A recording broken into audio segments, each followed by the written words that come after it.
Good afternoon, नमस्कार। स्वागत है आप सभी का अरिथमेटिक मैथ्स की सेकंड लेक्चर्स में। आज मैथ्स की क्लास की शुरुआत में हम लोग दूसरे लेक्चर में हैं। सभी लोग तेजी के साथ इस क्लास से जुड़े, क्लास की शुरुआत किया जाए, टॉपिक शुरू किया जाए, पढ़ा जाए, नोट्स अच्छे से बनाया जाए और सारी कनेक्टिविटी को अच्छे से बाकी सभी लोग तेजी के साथ जुड़िए। हम लोग लेक्चर 2 में हैं, अरिथमेटिक मैथ पर। आइए अब बिना जो है ज़्यादा इधर-उधर की बात किए, सीधा-सीधा पढ़ने-पढ़ाने की कंडीशंस पर आते हैं। कल की लेक्चर से अगर हम लोग कनेक्ट करते हैं कल आज के लेक्चर को, तो मैंने आपसे कहा था कि हम मैथ अगर पढ़ रहे हैं फॉर एनी एग्जाम पर्पज, किसी भी परीक्षा के दृष्टिकोण से, तो मैथ का सेंस बना था। ये एक प्रॉब्लम सॉल्विंग प्रोसेस है, समस्याओं को हल करने का एक मीडियम है, माध्यम है, जिससे कि हम कोई भी समस्या जो हमारी डेली लाइफ की एक्टिविटी में इन्वॉल्व होती है, उसको हम हल करते हैं, उसको हम सॉल्व करते हैं। लेकिन हमने कहा था कि किसी भी अगर हम समस्या को हल करते हैं, हमें इक्वेशन अर्थात समीकरणों की आवश्यकता होती है। समीकरण को बनाने के लिए मैंने ये भी प्रेजेंट किया था, 3 चीज़ों की रिक्वायरमेंट्स होती है। एक तो आपको न्यूमेरल्स अर्थात अंकों की ज़रूरत होती है, दूसरा ऑपरेटर्स अर्थात चिन्हों की ज़रूरत होती है, तीसरा आपको जो है वेरिएबल्स की नीड होती है, मतलब अल्फ़ाबेट की नीड होती है। अल्फ़ाबेट में कोई दिक्कत नहीं, ए से जेड आप सबके पास जानकारी है। आप लोग इतनी तो अंग्रेज़ी सबको आइडिया है, इसमें कोई दिक्कत की बात नहीं है। वेरिएबल्स भी आपको पता है कि ए से जेड तक आपको मतलब वो तो कन्फर्म ही है। जो आपके पास चिन्ह ऑपरेटर्स हैं, तो ऑपरेटर्स की भी कोई दिक्कत नहीं है। हमें जो सबसे ज़्यादा काम करना होता है, वो नंबर्स पर करना होता है, अंकों पर, संख्याओं पर करना होता है। इसकी तो मतलब यहीं पर हम लोगों को यहीं से शुरुआत करनी होती है। मैंने कहा कि अगर हमें गणित पढ़ना है, मैथ पढ़ना है, तो निश्चित तौर पर हमें गणित को जो है अंकों से अर्थात संख्याओं से सीखना होगा। मतलब हम गणित पढ़ेंगे तो निश्चित तौर पर हमें नंबर्स अर्थात संख्याओं की जानकारी होना चाहिए। और अगर हमें संख्या की जानकारी रखनी है, ठीक है? अगर हमें संख्या की जानकारी रखनी है, तो संख्या के लिए हमें इसके सिस्टम को जानना ज़रूरी है। इसके सिस्टम के बिना हम लोग नंबर्स की जानकारी, नंबर्स के बारे में, नंबर्स के वर्गीकरण, नंबर्स के यूजेस, नंबर्स का उपयोग हम लोग नहीं डिफाइन कर सकते हैं। तो हमारे लिए सबसे ज़्यादा इम्पोर्टेंट है कि हम आपको मैथ शुरू शुरू करें अगर आपके लिए, आपके कोर्स के लिए, तो हम लोग यहाँ पर जैसा मैंने कहा कि अगर हम नंबर के बगैर मैथ सीख पाए तो ये तो मतलब पॉसिबल ही नहीं है। तो नंबर को सीखने के लिए हमें उसके सिस्टम को सीखने की ज़रूरत होती है। इसलिए हम सभी लोग यहाँ पर जिस टॉपिक से शुरुआत करने जा रहे हैं, उस टॉपिक का नाम है नंबर सिस्टम। ध्यान से सुनिएगा, जिस टॉपिक से हम लोग अपने इस मैथ्स के पाठ्यक्रम को स्टार्ट कर रहे हैं, उस टॉपिक का नाम है नंबर सिस्टम। हिंदी में इसको हम लोग कहते हैं संख्या पद्धति या संख्या प्रणाली। संख्या पद्धति आप कह सकते हैं या संख्या प्रणाली कहिए। आप संख्या के प्रोसेस अर्थात उसकी प्रणाली के बारे में डिस्कशन करने चल रहे हैं।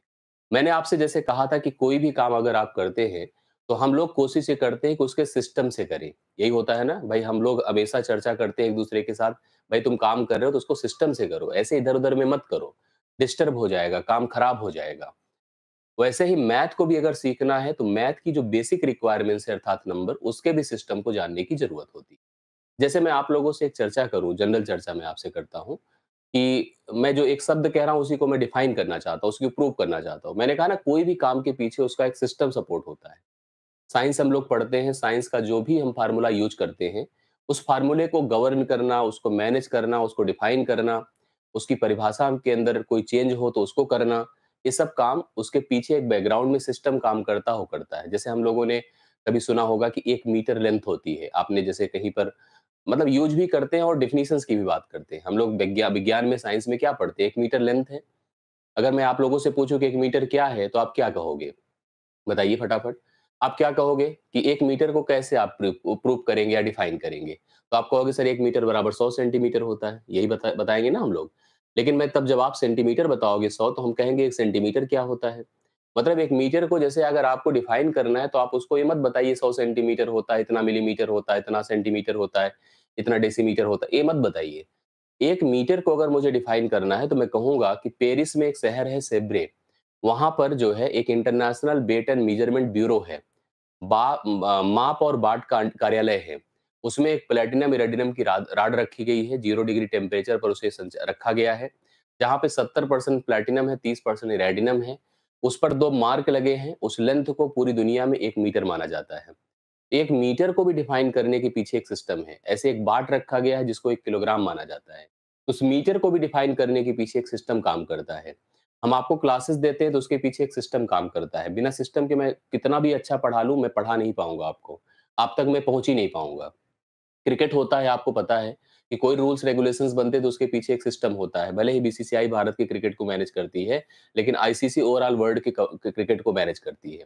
वो सिस्टम सपोर्ट के बगैर कोई चीज़ आप इम्प्लीमेंट नहीं कर सकते। ऐसे ही मैथ को भी अगर हमें समझना है, तो मैथ की जो बेसिक इकाई है, बेसिक नीड है, वो सबसे ज़रूरी चीज़ है, वो है नंबर, और नंबर को भी मैनेज करने के लिए हमें सिस्टम की आवश्यकता पड़ती है। इस बात को दिमाग में रख लीजिएगा, कन्फर्म कर लीजिएगा। मैं आपको बता दूँ, ये जो सिस्टम काम करता है, वो कुछ सिंबल्स पे डिपेंड करता है, कुछ बेसिक और छोटी-छोटी रिक्वायरमेंट्स पे डिपेंड करता है। मैथ को ले लें और टेक्नोलॉजी को ले लें तो कई और अन्य प्रकार प्रकार के सिस्टम होते हैं, जिसमें कुछ सिस्टम हम लोग नंबर सिस्टम के अकॉर्डिंग मैथ्स में उपयोग में लाते हैं, कुछ टेक्नोलॉजीज में उपयोग में लाते हैं, कुछ अन्य हायर टेक्नोलॉजीज में उपयोग में लाते हैं। जैसे जब हम मैथ पढ़ते हैं पूरी दुनिया में कहीं भी रह करके, तो हम लोग जिस सिस्टम का उपयोग करते हैं उस सिस्टम का नाम होता है डेसिमल नंबर सिस्टम। ध्यान दीजिएगा, जिस सिस्टम का उपयोग करते हैं उसका नाम है decimal number system. Decimal number system का अर्थ क्या होता है, ध्यान दीजिएगा। हिंदी में इसको हम लोग कहते हैं दशमलविक संख्या प्रणाली। ध्यान से समझिएगा, इसको हम हिंदी में कहते हैं दशमलविक संख्या प्रणाली। पूरी दुनिया में कहीं भी मैथ पढ़ाई जाएगी, इसी प्रणाली का अध्ययन कराया जाता है, इसी प्रणाली से ही चीजों को शुरू किया जाता है। इसी प्रणाली के अंतर्गत ही आपको संख्याओं का समूह दिया जाता है, संख्याओं की प्रॉपर्टीज दिया जाता है, संख्याओं के बारे में बताया जाता है। मतलब ले देकर सारी की सारी गतिविधि यही प्रणाली, यही सिस्टम मैनेज करता है। कुछ और भी प्रणाली होती है, जैसे कि आप लोग जानते हैं कि आजकल कंप्यूटर टेक्नोलॉजी, स्मार्टफोन, इन सब का जमाना है। तो उसके लिए हम लोग एक प्रणाली का उपयोग करते हैं जिसका नाम है बाइनरी नंबर सिस्टम। आजकल तो आप देख रहे हैं कि आपके यहाँ जो एग्जाम है, जो भी किसी तरह के एग्जाम्स, उसमें बाइनरी से प्रश्न आते हैं। कभी-कभी आपने देखा होगा कि बाइनरी का डेसिमल कन्वर्जन क्वेश्चंस बना रहा है, decimal to binary conversion question बना रहा है। तो मैंने यही आपको बताया कि एक देखिए, हम जिस प्रणाली का उपयोग जनरल करते हैं पूरी दुनिया में गणित पढ़ने के पर्पज से, उस प्रणाली का नाम है डेसिमल नंबर सिस्टम। लेकिन कंप्यूटर और टेक्नोलॉजी या स्मार्टफोन बनने के पीछे जिस नंबर सिस्टम का उपयोग किया जाता है उसका नाम है बाइनरी नंबर सिस्टम। कुछ और भी नंबर सिस्टम हैं जो जनरल है, जैसे कि ऑक्टल नंबर सिस्टम है। ऑक्टल नंबर सिस्टम है, मैं इन सब के बारे में आपको कंफर्म कर देता हूँ। नंबर सिस्टम है, इसके अलावा हेक्सामल हेक्सामल डेसिमल नंबर सिस्टम है, डेसिमल नंबर सिस्टम है। इन सबको थोड़ा सा आप लोग जानिए कि अगर हम इनमें से किसी भी सिस्टम के डेवलपमेंट पर काम करेंगे, हमें कुछ स्पेसिफिक सिंबल की आवश्यकता होती है। हमें कुछ स्पेसिफिक सिंबल अर्थात प्रतीकों की जरूरत होती है। और अगर गणित की बात करा जाए तो गणित में आपने कभी भी 10 सिंबल से ज्यादा प्रतीक देखे ही नहीं होंगे। ठीक है, हम जो गणित पढ़ते हैं वो हिंदू अरेबिक गणित के हिसाब से ही डेवलप की गई है। मतलब इस गणित के सिंबल का जो इजाद, इन्वेंशन किया गया था, वो भारत में ही किया गया था। आज हम लोग जिस मैथ का उपयोग कर रहे हैं, इस मैथ को बाद में यूरोपियंस ने अरब से देखा और उसका नाम दिया अरेबिक। अरेबिक दिया। जनरली अरब वालों ने हिंदुस्तान से देखा, भारत से देखा। तो भारत से उन्होंने मतलब कनेक्ट किया अरब को, और अरब से कनेक्ट हुआ यूरोप में। क्योंकि हम लोग ये जानते हैं कि जितनी भी टेक्नोलॉजी रही है, जितनी भी मैथमेटिकल एक्सप्रेशंस रहे हैं, जितनी भी मैथमेटिकल टेक्निक्स रही हैं, ज्यादातर आप देखते होंगे तो फॉरेन साइंटिस्ट के ही बारे में या उन्हीं के द्वारा ही प्रेजेंटेड माना जाता है।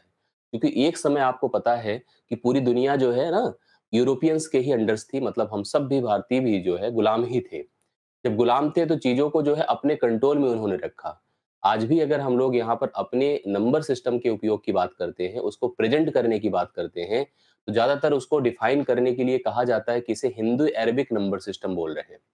जबकि सोचिए, तो इन्वेंशन भारत में हुआ, इसको प्रेजेंट अरब में किया गया। अरबिक लोगों ने हिंदुस्तान से सीखा और उस अरब से यूरोप में यह प्रणाली प्रचारित हुई, और वह प्रणाली को जो है बाद में हिंदू अरबिक नंबर सिस्टम से प्रेजेंट किया गया। हम पूरी गणित को पढ़ने के लिए, जैसे पूरी अंग्रेजी को हम पढ़ते हैं, तो अल्फाबेट की नीड होती है ए से लेकर जेड तक की, आप सबको पता है। पूरी गणित को अगर हम ऐसे ही डिफाइन करें तो कुल मिला के हमें कुछ सिंबल, कुछ प्रतीकों की आवश्यकता है, जो कितने हैं, 0 से लेकर 9। 0 है, 1 है, 2 है, 3 है, 4 है, 5 है, 6 है, 7 है, 8 है और 9 है। ये कुल कितने हैं बताइए, अगर हम काउंट करें तो ये कुल 10 हैं। कितने हैं, 10 सिंबल हैं। और ये 10 सिंबल कहाँ से आए, ये भी मैं आपको बता दूं। ये 10 सिंबल अपने हाथों की 10 उंगलियों से आए। हाथों में कितनी उंगलियां हैं, 10 उंगलियां हैं। पैरों की 10 शामिल कर देते तो 20 हो जाती। ये हमारे हाथों की काउंटिंग से ही हमने मैथ के सभी सिंबल्स का इन्वेंशन किया, इसको अपने हिसाब से कुछ डेफिनिशंस के आधार पर, कुछ प्रॉपर्टीज के आधार पर इनको इस तरह से प्रेजेंट किया। इनका कोई लॉजिकल वैज्ञानिक रीजन नहीं है कि 0 को ऐसे ही लिखाना है, 1 को ऐसे ही लिखाना है, 2 को ऐसे ही लिखाना है। एक सिंबॉलिक रिप्रेजेंटेशन थे जिसके माध्यम से 0 को ऐसे, 1 को ऐसे, 2 को ऐसे, 3 को ऐसे, 4 को ऐसे, ऐसे प्रेजेंट किया गया। पूरी दुनिया में कहीं गणित पढ़ेंगे तो हम लोग इन्हीं 10 सिंबल का ही प्रयोग करते हैं। इनके यूजेस के आधार पर ऐसे हम अलग-अलग प्रणाली में नंबर सिस्टम को बाँट देते हैं। अलग-अलग इनके नामकरण कर देते हैं, अलग-अलग इनका यूज़ कैटेगराइज़ कर देते हैं। सबसे पहले मैं आपको बता दूँ कि हम अगर इन सभी 10 सिंबल का उपयोग करेंगे, किसी भी गणितीय प्रोसेस को जानने के लिए, उसे हम लोग क्या कहते हैं? डेसिमल नंबर सिस्टम कहते हैं। जब भी डेसिमल नंबर सिस्टम हम लोग पढ़ेंगे, तो हम सभी 10 सिंबल का उपयोग करेंगे, अर्थात पूरे के पूरे 10 सिंबल यहाँ पर उपयोग में आएँगे। 10 सिंबल उपयोग में आएँगे, इसलिए इनका जो बेस बनकर आएगा, बेस मतलब आधार, इनका भी मैं बेस को कन्फर्म करता हूँ, इनका बेस हो जाएगा 10। बेस का मतलब ये होता है कि हमारे पास रिसोर्स कितना है। जैसे मान लो मेरे पास केवल 4 टी-शर्ट हों, तो वही हमारे पहनने का बेस है, ठीक है? 4 ही टी-शर्ट है मेरे पास, वही पहनने का हमारा बेस है। 4 से ज़्यादा अगर आपको पढ़ने के लिए जितना घंटे मिले, वही आपका बेस है। आपके पास जितने पैसे हों, वही आपका बेस है। बेस मतलब जो आपके पास अवेलेबल है। हमने कहा हम इन सभी 10 सिंबल को एक प्रणाली के अंतर्गत हम आपको प्रोवाइड कर दे रहे हैं, तो इसलिए हमारे इस प्रणाली का जो बेस होगा, वो कितना होगा? 10 होगा। 10 से ज़्यादा हम लोग उपयोग नहीं कर सकते कभी भी। तो गणित में, हमारी गणितीय सिस्टम में हम लोग जिस प्रणाली का उपयोग पूरी दुनिया में करते हैं, उसमें इन सभी 10 सिंबल का उपयोग किया जाता है। इसलिए हमारी इस संख्या प्रणाली का जो आधार होता है, वो आधार आपका हमेशा कितना होगा? 10 होगा। अब इन्हीं इन्हीं में से, इन्हीं 10 में से 2 सिंबल हम लोग उपयोग में लाते हैं, कौन-कौन पता है? 0 और 1। मतलब सबका उपयोग करते हैं, दसों का 10, तो वहाँ पर वह डेसिमल नंबर सिस्टम हो गया। उसमें से केवल हम 2 का ही उपयोग करेंगे, यही बाइनरी हो गया, अर्थात इसका बेस कितना हो गया बताइए? इसका बेस 2 हो गया। इसका बेस 2 हो गया। कन्फर्म कर लीजिएगा, इसका बेस 2 है। आपने देखा होगा कि जब कंप्यूटर संचालित नंबर सिस्टम होते हैं, तो उसमें केवल और केवल 2 ही सिंबल का उपयोग किया जाता है, 0 और 1 का उपयोग किया जाता है। इसके अलावा किसी सिंबल का उपयोग होता है? नहीं होता है। हम लोग इसको जानते भी हैं और इसका उपयोग आजकल परीक्षाओं में भी कर रहे हैं। आपने अक्सर देखा होगा कि बाइनरी का डेसिमल कन्वर्जन आपसे पूछ लिया जाता है। डेसिमल टू बाइनरी कन्वर्जन आपसे पूछ लिया जाता है। वैसे तो आप लोग उपयोग समझ ही रहे हैं ना, आपको प्रश्न भी फेस करने को मिलेंगे आगे एग्जाम में। मेरा ये कहने का अर्थ है कि इसका बेस कितना हो गया बताइए? इसका बेस 2 हो गया। अब आगे बढ़ते हैं, अगला जो सिस्टम होता है वो क्या होता है? ऑक्टल नंबर सिस्टम होता है। इन्हीं प्रणाली में से हम लोग कितने को उठा लाते हैं?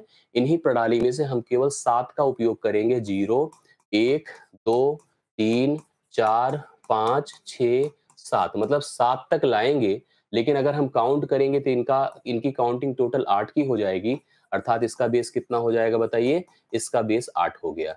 ऑक्टल नंबर सिस्टम उपयोग कहाँ किया जाता है? बाइनरी नंबर सिस्टम कहाँ उपयोग किया जाता है? थोड़ा इसके बारे में जान लीजिए। बाइनरी नंबर सिस्टम का जो उपयोग है, जनरली मैंने कहा ना, जो हमारे आज के यूजेस में जो टेक्नोलॉजीज़ का हम लोग अध्ययन करते हैं, जैसे कि आप मोबाइल फ़ोन का उपयोग कर रहे हैं, कंप्यूटर का उपयोग कर रहे हैं, बेसिकली यह कंप्यूटर के उपयोग से बाइनरी डेवलप हुई। दरअसल हम लोग अपनी भाषा को पढ़ते हैं, जैसे हम लोग हिंदी, अंग्रेजी पढ़ते हैं। अक्सर आजकल देखते हैं आप लोग मोबाइल पे भी हिंदी में टाइपिंग आप करते हैं। अलग-अलग देशों में लोग अपनी भाषा में टाइप करते हैं। अपने यहाँ भी आप लोग देखते हैं कि जैसे जो टाइपिंग कीपैड होते हैं, वो अलग-अलग भाषाओं में संचालित होते हैं। जिसमें आपकी अवेयरनेस होती है, उसी हिसाब से आप उस भाषा का चयन करते हैं। आप लिखते हो अपनी भाषा में, बट कंप्यूटर की भी अपनी भाषा होती है, लेकिन वो इतना स्मार्ट होता है कि आपकी भाषा को अपनी भाषा में, उसका एक कन्वर्टर उसके अंदर लगा रहता है, जो कन्वर्ट करता है। मतलब आपकी भाषा को अपनी भाषा में उसने कन्वर्ट किया। उसके बाद जो प्रोसेस आपने दिया है, जो कमांड दिया है, उस कमांड को वह कैलकुलेट करता है। जैसे मान लीजिए आपने जोड़ दिया, 2 नंबर का जोड़ आपने कंप्यूटर पे टाइप कर दिया कि 2 + 2 कितना होगा? आपने 2 लिखा, फिर प्लस लगाया, फिर 2 लिखा। उसने उन सभी ऑपरेटर्स को, सभी नंबर्स को अपनी भाषा में कन्वर्ट किया, अपनी भाषा में सॉल्यूशन किया, फिर आपकी भाषा में मॉनिटर पर आपके सामने डिस्प्ले कर दिया। ये कंप्यूटर का काम है। लेकिन आप ये समझ जाओ कि यहाँ पे बाइनरी क्या करेगा? बाइनरी, ये जनरल जो कंप्यूटर्स के काम होते हैं, वह बाइनरी के उपयोग पर आधारित होता है, बाइनरी के ऊपर बेस्ड होता है। लेकिन आपने देखा होगा कि बहुत सारे ऐसे काम होते हैं, जो एक कंट्रोल पर आधारित होते हैं। वो मतलब डायरेक्ट इंटरैक्शन पर बेस नहीं होते। जैसे एक बहुत बड़ी बिल्डिंग है, उस बिल्डिंग में हज़ारों लोग काम कर रहे हैं, या हज़ारों लोग एक कंट्रोल में, एक ग्रुप में बँधे हुए हैं। उस समय क्या होता है कि एक जगह उसका सर्वर होता है, एक जगह से उसकी कंट्रोल बॉडी होती है, एक इंटरनेट होता है, जो इंटरनेट उसको मैनेज कर रहा है। जैसे हम लोग जब इंटरनेट यूज़ करते हैं, आजकल आज यूज़ ही कर रहे हैं। आप छोटी-छोटी चीज़ों को जो है आप क्या करते हैं बताइए? छोटी-छोटी चीज़ों को सर्च कर लेते हैं। मैं पढ़ा रहा हूँ, हो सकता है आपको मेरी बातें समझ में ना आ रही, बगल में एक फ़ोन रखा है, सर ने जो बोला सही बोला कि नहीं? ये भी आप तुरंत सर्च कर सकते हो, बहुत ईज़ी है आपके लिए।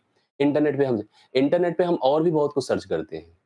लेकिन ये मत सोचिएगा कि हम जो सर्च करते हैं वो हमें ही पता है, ऐसा नहीं है। जो भी आप सर्च करते हैं किसी और को भी पता होता है। याद रखिएगा। आजकल सोचिए कितनी स्मार्ट टेक्नोलॉजी चल रही है, कितनी स्मार्टनेस के साथ चीज़ों को प्रेज़ेंट किया जा रहा है। कैसे बताइए? आप खुद ही सोचिए। आज आप मोबाइल पर आप जो सोशल मीडिया साइट्स हैं जैसे फ़ेसबुक है, गूगल है, आप उसपे कुछ सर्च करिए। थोड़ी देर बाद आपको वही का उसी तरह से रिलेटेड लिंक, उसी के रिलेवेंट लिंक नज़र आने शुरू हो जाएँगे। मतलब उसने आपके माइंड को रीड कर लिया। आप किसी से कॉल पर बात करते हैं, घंटों, ठीक है? आपको पता है कि आपको लग रहा है कि हमारी बात को कोई नहीं सुन रहा है, बिल्कुल सुना जा रहा है, कंट्रोल रूम में आपकी सारी बातें सुनी जा रही है।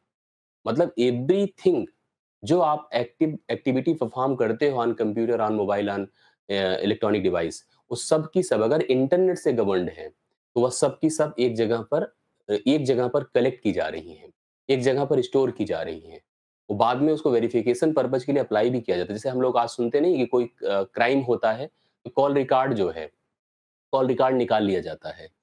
तो कॉल रिकॉर्ड इसका मतलब होता है तभी तो रिकॉर्ड निकाल लेते हैं। ऐसे आप जो सर्फिंग करते हैं उसकी एक प्रॉपर एक हिस्ट्री होती है, हिस्ट्री निकाल दी जाती है। इसलिए कभी भी आप ये मत सोचो कि टेक्नोलॉजी का यूज़ करके हम बहुत सिक्योर काम कर रहे हैं। ऐसा नहीं है। मैं क्यों बता रहा हूँ आप समझिए। आप ये मत सोचिए कि मैं टेक्नोलॉजी आपको पढ़ा रहा हूँ, मैं गणित ही पढ़ाऊँगा आपको। मेरी बातें आपको समझ में आ रही है तो मुझे बताइएगा, नहीं आ रही तो भी बताइएगा, ठीक है? मैं इसलिए बता रहा हूँ क्योंकि जो है बहुत बड़ी-बड़ी कंपनियाँ होती हैं, वो एक जो कॉमन इंटरनेट होता है उसका उपयोग नहीं करती हैं। उनको पता है कि हमारे डेटा हैक हो जाएँगे, हमारे डेटा का कोई उपयोग कर लेगा, इसलिए वो इंट्रानेट का उपयोग करती हैं।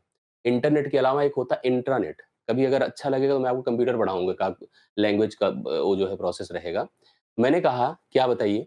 मैंने कहा कि वो कंपनियाँ जो है इंटरनेट का उपयोग नहीं करती, इंट्रानेट का उपयोग करती हैं। इंटरनेट सिक्योर होता है, इंटरनेट फॉर उन्हीं के पर्पज़ का होता है। वो इंटरनेट वही लोग यूज़ करते हैं।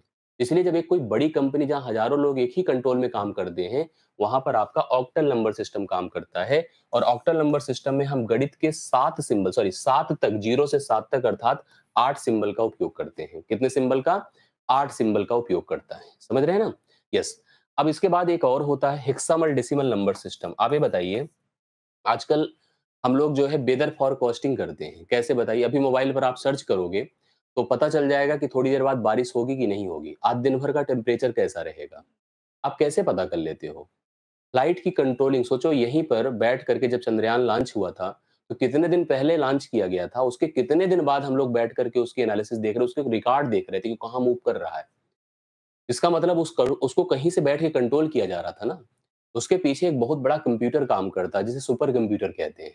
मतलब एक तरह से आप समझिएगा कि जब बड़े लेवल पर चीज़ एक्टिविटी को परफ़ॉर्म किया जैसे फ्लाइट को कंट्रोल करने की बात की जाए, बड़े नेटवर्क को संचालित करने की बात की जाए, वेदर फ़ोरकास्टिंग की बात की जाए, मौसम का अनुमान लगाने की बात की जाए, तो उस समय हम लोग हेक्साडेसिमल डेसिमल नंबर सिस्टम का उपयोग करते हैं।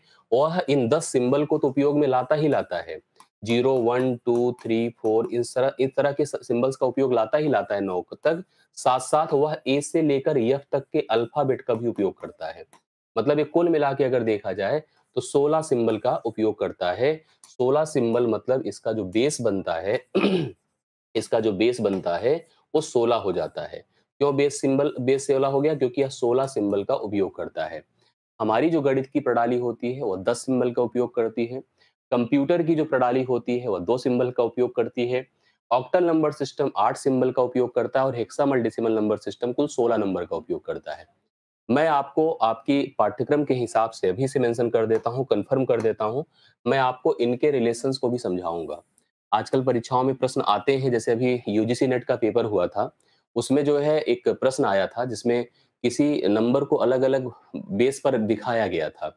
मतलब किसी को 2 बेस पर, किसी को 8 बेस पर, किसी को 10 बेस पर, किसी को 4 बेस पर, ऐसे करके दिखाया गया था और कहा गया था चेक करके बताइए कि यह जो सॉरी चेक नहीं, उनको आरोही क्रम में लिखने के लिए कहा गया था। आरोही क्रम मतलब बढ़ते क्रम में लिखने की बात की गई थी, असेंडिंग ऑर्डर में। इसका मतलब जब तक आप उनका आपस में कन्वर्जन नहीं कर पाओगे, जब तक आप उनको जो है कंपेयर तब तक आप उनको कंपेयर नहीं कर पाओगे। मेरी बात समझ रहे हैं ना? इसलिए पहले तो हमको ये पता हो कि हम एक रूप से, एक भाषा को दूसरी भाषा में लिख कैसे पाते हैं। जब उसको लिख लिया तभी हम लोग उसको कंपेयर कर पाएँगे, बड़ा-छोटा डिफाइन कर पाएँगे। इतनी बातें आपको मेरे ख्याल से समझ में आ गई होंगी, कन्फर्म हो गया होगा। अब हम लोगों को अपनी गणित में जिस सिस्टम का उपयोग करना है, उसका नाम है डेसिमल नंबर सिस्टम। ध्यान दीजिएगा, आप लोग हेडिंग करिएगा। उसका नाम क्या है बताइए? Decimal number system, decimal number system. जिसको हिंदी में क्या लोग कहते हैं हम लोग? हिंदी में बताइए क्या कहते हैं? दशमलविक संख्या प्रणाली। दशमलविक संख्या प्रणाली। इसको हम लोग कहते हैं दशमलविक संख्या प्रणाली। ध्यान से मेरी बात को सुनिएगा। मैंने कहा इस प्रणाली के अंतर्गत अगर हम इस प्रणाली की बात करें तो पूरी दुनिया में सबसे पहले शब्दों को समझिएगा।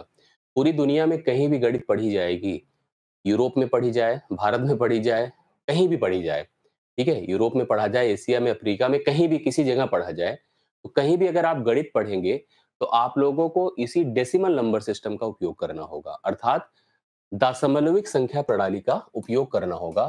तो आप एक लाइन नोट करिएगा अपनी कॉपी में, सब लोग नोट्स बनाते चलिएगा और लिखिएगा, इस प्रणाली के अंतर्गत जो पहला पॉइंटर मैं दे रहा हूं, इस प्रणाली के अंतर्गत इस प्रणाली के अंतर्गत अंतर्गत 10 सिंबल, 10 सिंबल, सिंबल मतलब प्रतीकों, प्रतीकों का उपयोग किया जाता है। करेक्ट?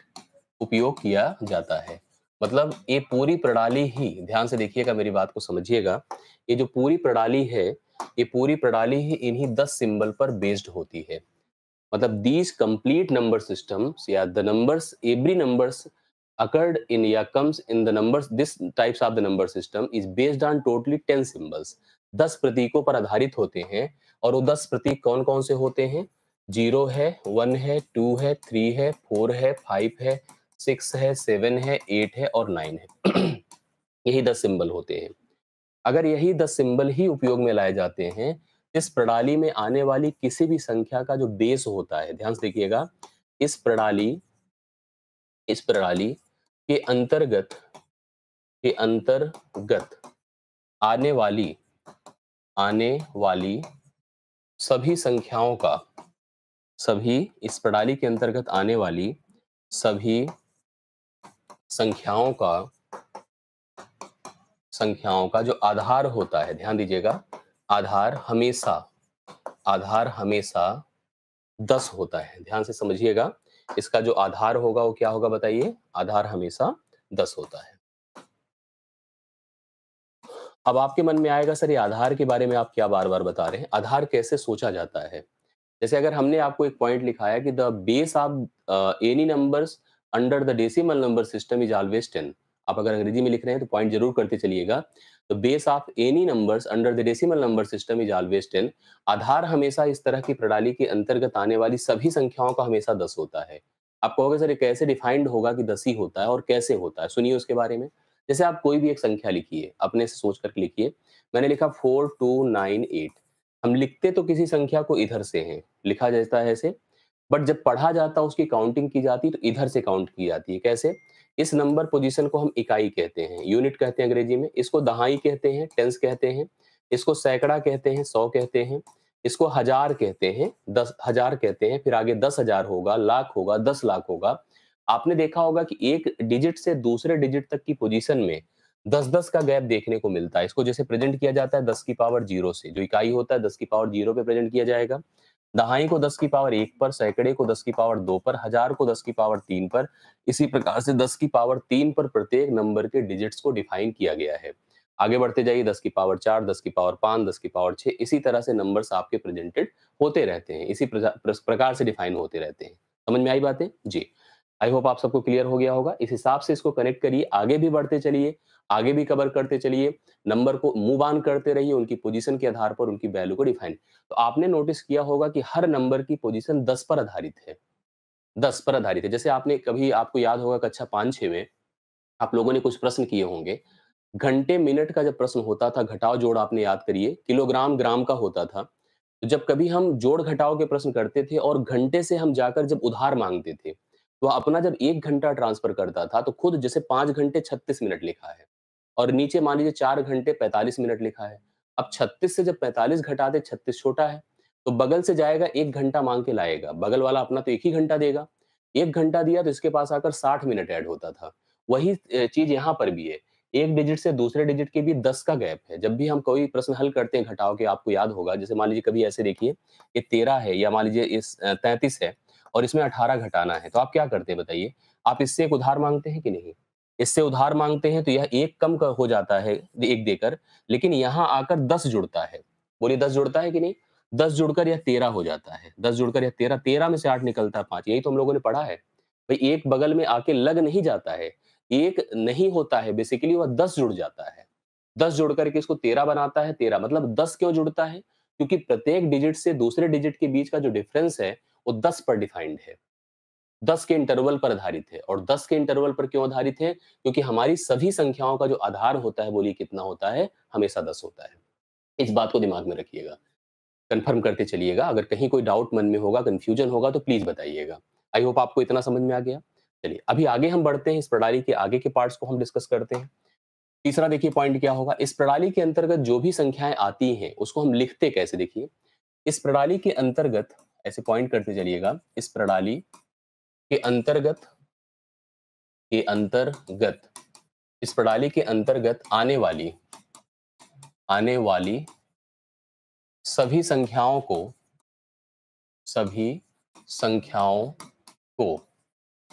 2 भागों में, इस प्रणाली के अंतर्गत आने वाली सभी संख्याओं को 2 भागों में 2 भागों में 2 भागों में बाँटा जाता है, ठीक है?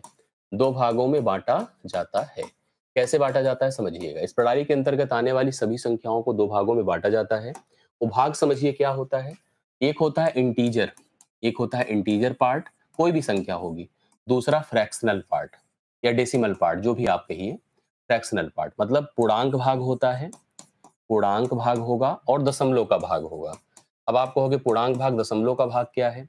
जैसे मान लीजिए मैंने आपको एक नंबर दिया लिखने को, हमने कहा 100 लिखिए, तो आपने कहा सर लिख दिया 100। अब मैं आपसे ये पूछूं कि क्या आपने सही लिखा है? तो आप तो कहोगे सर हमने तो सही लिखा है, लेकिन मैं कह रहा हूं भैया नहीं, तुमने गलत लिखा है। गलत कैसे लिखा है? आप कभी भी अपनी पासबुक की एंट्री उठाइए, तो आपको नंबर कभी 100 ऐसे नहीं लिखा दिखेगा, ऐसे होगा 100.00 ऐसे लिखा होगा। दरअसल हम व्यवहारिक उपयोग की बात करते हैं तो 100 लिखा रहता है, नोट जब 100 की होती है तो 100 ही लिखा होता है, 0.00 नहीं होता है। साइंटिफिक रिप्रेजेंटेशंस की बात करी इसी संख्या को, जैसे अभी हमने क्या किया, 0.00 लगा दिया। मतलब आपको दशमलव के पहले और दशमलव के बाद के आधार पे ही संख्याओं को प्रेजेंट करना होगा। जो भी संख्या आप लिख कर दिखाइएगा। जैसे साइंटिफिक रिप्रेजेंटेशंस की बात करिए, यही संख्या 1 गुणे 10 की पावर 2 हो जाती है। आइए इसको पढ़ते हैं, जो समझा रहा था मैं आपको क्लियर करिए। मैंने क्या बताया कि इस प्रणाली के अंतर्गत आने वाली सभी संख्याओं को 2 भागों में बाँटा जाता है। क्या-क्या होता है? एक पूर्णांक भाग होता है, एक दशमलव भाग। मैंने कहा कोई संख्या होगी, उस संख्या को जब हम लोग लिखते हैं ना तो दशमलव के साथ प्रेजेंट करिए, तभी वो प्रॉपर डेसिमल नंबर सिस्टम हुआ। डेसिमल नंबर सिस्टम के अंतर्गत वह बनी संख्या। ऐसे संख्याओं को प्रेजेंट करने के और भी मीडियम होते हैं। जैसे मैंने कहा ना, जो साइंटिफिक रिप्रेजेंटेशन होता है वह 1 गुणे 10 की पावर 2 के रूप में होता है। लेकिन अब 1 गुणे 10 की पावर 2 रुपए लेकर जाओ और दुकानदार से कहो कि भैया मुझे 1 गुणे 10 की पावर 2 रुपए की चीनी दे दो, तो कहेगा भाई मेरा समय ना बर्बाद करो, मुझे नहीं पता 1 गुणे 10 की पावर 2 क्या होता है। ठीक है? इसलिए संख्याओं को हम लोग व्यवहारिक उपयोग की बात करें। आप 100 रुपए बोलोगे तो समझ में आएगा उसे। आप कहोगे हमें 100.00 की चीनी दे दो, तो मतलब वो भी तो परेशानी, 100.00 क्या है? ठीक है? हम उससे कहें 1 गुणे 10 की पावर 2 का दे दो, तो भी डिस्टर्ब हो जाएगा। आपको मतलब कहेगा यार तुम हमारा समय बर्बाद कर रहे हो। जबकि रियलिटी में संख्याओं का सही प्रेजेंटेशन अगर सोचा जाए तो ये होता है। जो डेसिमल नंबर सिस्टम के अंतर्गत आने वाली संख्याएँ होंगी, उसमें दशमलव बीच में लगा रहेगा। दशमलव के पहले का भाग पूर्णांक भाग रहता है।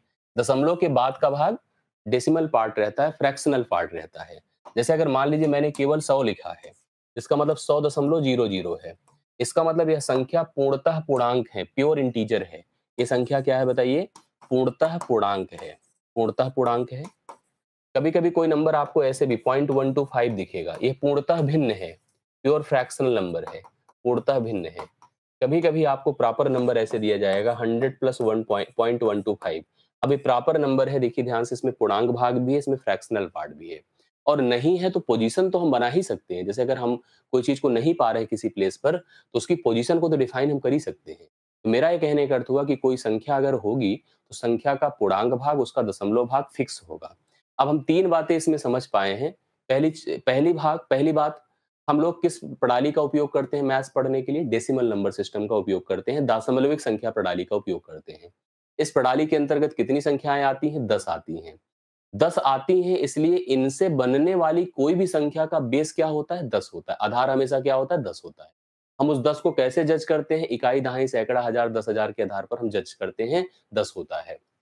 इस प्रणाली के अंतर्गत जितनी भी संख्याएँ बनेगी, उन्हें हम 2 पार्ट्स में ब्रेक कर सकते हैं। ब्रेक करना भी चाहिए सही प्रेजेंटेशंस के लिए। क्या-क्या बताइए? पूर्णांक भाग और दशमलव भाग। आई बात समझ में? और आपको जो है समझ में आ रही बातें, इसमें कोई दिक्कत तो नहीं है? अब हम सब जान गए कि हम लोग किस सिस्टम का उपयोग करेंगे? डेसिमल नंबर सिस्टम का। डेसिमल नंबर सिस्टम का उपयोग करेंगे पूरी गणित को पढ़ने के लिए। ध्यान से मेरी बात को सुनिएगा। जिसे आप लोग क्या कह रहे हैं? दशमलविक संख्या प्रणाली कह रहे हैं। दशमलविक संख्या प्रणाली कह रहे हैं। दशमलविक संख्या प्रणाली।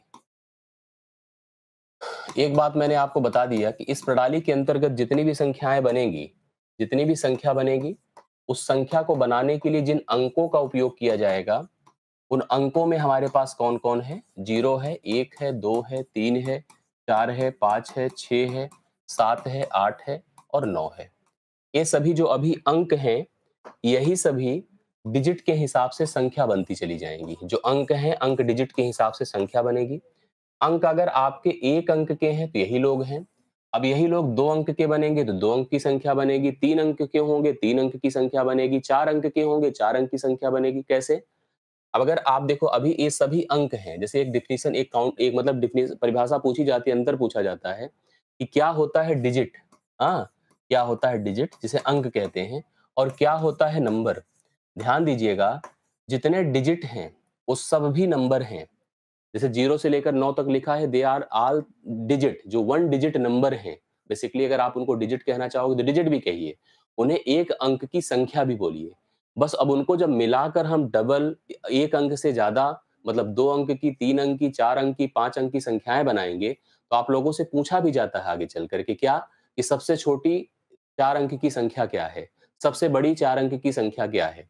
तो अब देखो बनाया कैसे जाता है। अब 9 था, 9 के बाद अगली संख्या लिखनी, 1 के बाद 0 लगाइए, 1 के बाद 1 करिए, 1 के बाद 2 करिए, ऐसे बढ़ाते गए, 1 के बाद 9 होगा। ऐसे बढ़ते-बढ़ते चले जाएँगे, तो निश्चित तौर पर 10 से होते-होते हम कहाँ पर पहुँच जाएँगे? 99 तक। 2 अंक की सारी संख्याएँ हो गई। फिर 1 के बाद 2 जीरो लगाइए, 100 से लेकर 999 तक 3 अंक की संख्या हो गई। फिर इसके बाद यहाँ पर 1000 से शुरू कर दें, और ऐसे 9999 तक 4 अंक की सारी संख्याएँ हो गई। तो ऐसे 1 अंक से 2 अंक की, 4 अंक की, 3 अंक की, 5 अंक की संख्याएँ हमको प्राप्त होती रहती हैं। ये सभी जो डिजिट होते हैं, ये सब भी संख्या होती हैं। लेकिन सभी संख्या को हम प्योर डिजिट नहीं कह सकते हैं, इस बात को दिमाग में रखिएगा। जैसे अगर ये मान लीजिए नंबर 1000 है, इसको आप संख्या बोलिए। हाँ, कह दीजिए 2 डिजिट से बनी संख्या है, 4 अंकों से बनी संख्या है, ऐसे आप इसको डिफाइन कर सकते हैं। इसको कन्फर्म करिए। इसके अलावा जो आप संख्या लिखते हैं, जो नंबर लिखते हैं, हर संख्या की अपनी एक प्रकृति होती है, जिसको नेचर कहते हैं। उस संख्या की प्रकृति होती है, जिसे नेचर कहते हैं, और नेचर ध्यान दीजिएगा 2 प्रकार से डिफाइंड होता है किसी संख्या का। या तो नेचर पॉजिटिव होगा, या तो नेचर क्या होगा? नेगेटिव होगा। लेकिन गणना, काउंटिंग हमेशा धनात्मक संख्याओं की होती है। हम लोग उपयोग करते हैं धनात्मक और ऋणात्मक दोनों का, लेकिन काउंटिंग, गिनती कभी आपने ऋणात्मक संख्या की पढ़ी है क्या? पहाड़ा कभी ऋणात्मक संख्या का पढ़ा है? नहीं पढ़ा है। स्कूल में गिनती पहाड़ा पढ़ाया जाता है हम लोगों को, लेकिन गिनती पहाड़ा जो पढ़ाया जाता है, वो हमेशा धनात्मक संख्याओं का पढ़ाया जाता है। कभी ऋणात्मक का पढ़ा है आप लोगों ने? तो गणना जो होती है, जो काउंटिंग होती है, वो धनात्मक की होती है, और रियलिटी में कोई संख्या धनात्मक ही है। संख्या के व्यवहार से हम उसको ऋणात्मक डिफाइन कर देते हैं, लेकिन रियलिटी में कोई संख्या धनात्मक ही होती है। इसलिए गिनती आपने 1 से पढ़ा होगा, 1 से लेकर 100 तक, 2000 तक ऐसे संख्या गिनतियाँ पढ़ी होगी। लेकिन आपने कभी ऋणात्मक संख्या, ऋणात्मक गिनती नहीं पढ़ी होगी। हाँ, संख्या का नेचर ऋणात्मक हो सकता है। गणना कभी भी, जैसे अगर कोई समूह बैठा है, हमने कहा गिनो सबको, तो आप 1 से गिनना शुरू करोगे। गणना 0 से भी नहीं होती है। गणना हमेशा कहाँ से होती? 1 से होती। Counting is always starting from the 1। You are the first number person. आप पहले व्यक्ति हो, किसी समूह में बैठे हो। 0th पर्सन नहीं होता है। मतलब गणना हमेशा 1 से होती है, लेकिन नंबर का नेचर आपका पॉजिटिव, नेगेटिव दोनों हो सकता है। आपने संख्याओं को अलग-अलग तरीकों से डिफाइंड करते हुए सुना होगा, उनके नामों को सुना होगा, परिमेय संख्या सुना होगा, वास्तविक संख्या सुना होगा, काल्पनिक संख्या सुना होगा, भाज्य संख्या, अभाज्य संख्या, सम संख्या, विषम संख्या, प्राकृतिक संख्या, पूर्ण संख्या, सह अभाज्य संख्या। इस तरह से आपने संख्याओं के अलग-अलग नेचर, अलग-अलग नाम, अलग-अलग रूप सुने होंगे। बोलिए सुने हैं कि नहीं? यस, सुने होंगे। इन्हीं सारे स्ट्रक्चर को समझने के लिए हमें कॉपी में अगली हेडिंग डालनी चाहिए जिसका नाम होगा क्लासिफिकेशन ऑफ द नंबर। क्या होगा भाई नाम? Classification of number. Classification of number, जिसे हम लोग कहेंगे संख्याओं का वर्गीकरण। क्या नाम देंगे इसको? संख्याओं का वर्गीकरण। संख्याओं का वर्गीकरण। आइए समझिए संख्याओं का वर्गीकरण क्या है, क्लासिफिकेशन क्या है। ध्यान सुनिएगा, मैं आपको संख्याओं के क्लासिफिकेशन में सभी प्रकार की संख्याओं संख्याओं की परिभाषा बताऊंगा। सभी प्रकार की संख्याओं की परिभाषा बताऊंगा, उनके परस्पर संबंध बताऊंगा, परस्पर संबंध को भी समझाऊंगा। इसको अंग्रेजी में भी समझते चलिएगा। All the definitions of every types of the number, मतलब इसको समझिएगा, ऑल डेफिनेशंस होंगी। ऑल डेफिनेशन मतलब जो भी अलग अलग प्रकार की संख्या हैं, उन सभी संख्याओं की परिभाषा पढ़ेंगे और साथ साथ उनके इंटरपर्सनल रिलेशंस, अर्थात relations of every numbers, relations relations of every number, relations of every number. हर प्रकार की संख्याओं के परस्पर संबंधों को समझेंगे और उनसे कई प्रकार के क्वेश्चंस भी रेज होते हैं, प्रश्न भी बनते हैं और टाइप्स ऑफ क्वेश्चंस की भी बात करेंगे। ये सब हम लोग यहाँ पर इस संख्याओं के वर्गीकरण में पढ़ने जा रहे हैं। ठीक है, वर्गीकरण के लिए मैं आपको एक फ्लो चार्ट आज समझा देता हूँ। उस फ्लो चार्ट को बस केवल आप पॉइंट कर लीजिएगा, उसकी परिभाषा और उसकी सारी बातों को हम अगली क्लास से कनेक्ट करेंगे। लेकिन सबसे पहले परस्पर संबंधों को समझने के लिए और इनके परस्पर रिलेशंस को, परिभाषाओं को जानने के लिए आप लोगों को एक फ्लो चार्ट समझना होगा जो सभी संख्याओं का कॉम्बिनेशन प्रेजेंट कर देगा। इसमें हम शुरुआत करेंगे सबसे पहले कॉम्प्लेक्स नंबर से। आपको मैं सब क्लियर कर देता हूँ। कॉम्प्लेक्स नंबर हिंदी में कहेंगे सम्मिश्र संख्या। अपनी कॉपी में ऐसे बना ली जैसे मैं बनवा रहा हूँ, सम्मिश्र संख्या। ठीक है, इस सम्मिश्र संख्या को हम दो भागों में बांटेंगे।